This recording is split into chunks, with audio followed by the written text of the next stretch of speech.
joins our parent company Disney in supporting Bullying Prevention Month. And joining us now is one of ABC's bullying ambassadors, Aija Mayrock. Hi. Hi. Welcome to the table. Thank you. One, I just want to say I love that you went to therapy at 15. I am an advocate for everybody going to therapy, and I think that's why you can sit here at this table right now and have this conversation with us. Two questions. One, why do you think you were targeted? And two, are you still on social media? Yes, okay. Great question.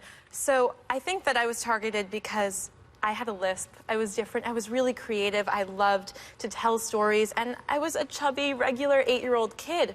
But I think when my bullies noticed that I wasn't going to fight back and that I was kind of accepting in a way of what was happening, then the mob mentality began, and everyone started to bully me for things that really I didn't even deserve to be bullied for. But I am back on social media, and I think that it's just important to know how to be on social media in a healthy, safe way, and that we can all be on social media, but it's about protecting ourselves. Mm-hmm. Do you feel like your confidence level was down when you were younger and you couldn't fight back? What did your parents tell you? My confidence level was down because I was 8 years old when this started to happen, and so Did you tell your parents? I didn't tell my parents. Mm-hmm. See, I actually, my daughter's 8, yes. and this touches a little close to home. I'm actually talking with her teacher right now. She was crying last night and said, "Mommy, two girls, are picking on me. They're calling me mean and bossy. She was crying about it. That's not her." And we had a discussion. I know bullies prey on weakness. I've talked to her teacher trying to figure out, how do we handle this? Because I don't want her to be weak. I want her to stand up and punch this girl in the face, but I know that's not how I handle it. Right. How do I handle it? She's only 8 and she's wrecked at home, and that's not her personality.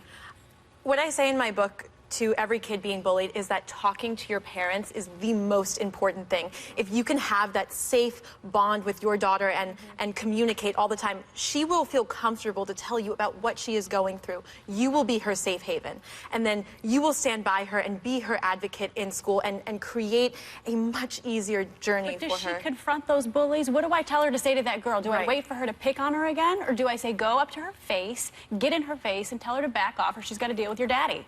I think it's important. Not you. Exactly. Deal with the daddy. Deal with the daddy, exactly. I think it's really important for every single kid to trust their gut, because in us, we know if it's the right time to confront our bullies or if it's the best time to tell our teacher. Sometimes it's not, the safest situation to go up to your bully. I was bullied as a child, and this one girl was haunting and taunting me, and one of the boys would encourage her. And one day I had just had it, and I just took her fingers and I bent them so far back she was on her knees begging me to stop. She never did it again. See? They prey on weakness. They prey on weakness. I'm curious because She knows who she is. in this journey that you've been on, what have you learned about the bullies? Great question. Thank you. I've learned that everyone has their struggles. Everyone has their wounds that don't always fade away. And bullies bully for a reason. And I don't feel anything except compassion for them, because I know that they are going through something probably just as challenging as what I went through. Do you think they're bullied at home by their parents? Very possible. And I think that's where the problem is. But there is a way to kind of intercept this cycle, with parents being involved in this mix, with teachers creating a zero tolerance policy in schools from a young age. Bullying does not need to continue, and these bullies can get the help and stop, Tell about the book. Let's talk about this book. It's called The Survival Guide to Bullying. First of all, thank you for writing a book at your age. Thank you. Work. Please tell us about it and who should buy it. Yes. Parents and children? Yes. So I wrote this book because when I was 16, there was a boy that committed suicide. And I decided that if I sat back and did nothing, then I was just as bad as the people that bullied me. Very true. So I wrote this book for every single kid out there to show you that it's not about what knocked you down, but it's about what makes you stand up.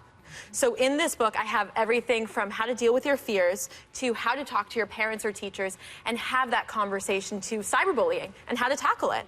And it's for kids, but it's also for parents to be able to peek into their kids' lives and understand what's going on. And even for teachers to know how to handle bullying in the classroom. Thank you so much for writing that. I'm excited to get that for myself and for my kids. GLSEN is one of Disney ABC's vital partners in Bullying Prevention Month. Shannon Lynch, who works with this closely, is in our audience today. Can you tell us what you do? Absolutely. First of all, thank you for sharing your powerful story. I can't wait to read your book.